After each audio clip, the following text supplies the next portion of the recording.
একটা দুঃসংবাদ দিয়ে শুরু করি। যেসব বাংলাদেশিরা আমেরিকায় স্থায়ীভাবে বসবাসের স্বপ্ন দেখছেন, তাদের সেই স্বপ্ন ভাঙতে চলেছে। বাংলাদেশ সহ বিশ্বের ৭৫টি দেশের নাগরিকদের জন্য অভিবাসন ভিসা বা ইমিগ্রেন্ট ভিসা অনির্দিষ্টকালের জন্য স্থগিত করতে যাচ্ছে ট্রাম্প প্রশাসন।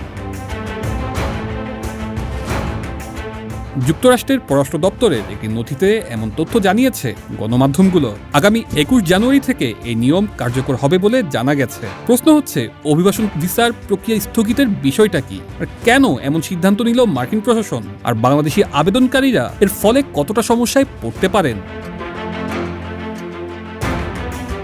পররাষ্ট্র দপ্তরের মুখপাত্র টমি পিক্ট এক বিবৃতিতে বলেন, ৭৫টি দেশ থেকে অভিবাসন স্থগিত রাখা হচ্ছে। পররাষ্ট্র দপ্তর অভিবাসন প্রক্রিয়া পূর্ণ মূল্যায়ন করবে, যেন সুবিধা নেওয়া বিদেশি নাগরিকদের প্রবেশ রোধ করা যায়।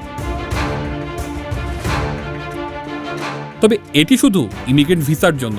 নন ইমিগ্রেন্ট ভিসা যেমন ভ্রমণ ভিসা বা B1, ব্যবসায়িক ভিসা B2, শিক্ষার্থী ভিসা F1 বা ওয়ার্ক ভিসা H1B'র ক্ষেত্রে কোনো সমস্যা হবে না। মার্কিন পররাষ্ট্র দপ্তরের এই তালিকায় বাংলাদেশ ছাড়াও যেসব দেশ রয়েছে তাদের বেশিরভাগই উন্নয়নশীল বা যুদ্ধবিধ্বস্ত। এই সিদ্ধান্তের মূল উদ্দেশ্য আবেদনকারীরা যুক্তরাষ্ট্রে গিয়ে সরকারি সুযোগ সুবিধার উপর নির্ভরশীল হয়ে পড়বেন কিনা তা যাচাই করার প্রক্রিয়া আরও কঠোর করা।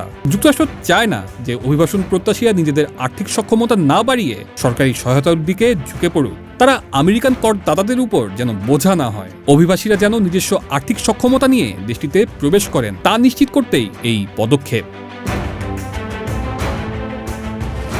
প্রশ্ন হচ্ছে, যারা এখন যেতে চান তাদের এখন কি করা উচিত? এর সহজ উত্তর, এই সিদ্ধান্ত না বদলানো পর্যন্ত অপেক্ষা করা ছাড়া আর কোনো পথ নেই। আপাতত ট্রাম্প প্রশাসন কবে নাগাদ তার এই সিদ্ধান্ত বদলায় সেটাই এখন দেখার বিষয়।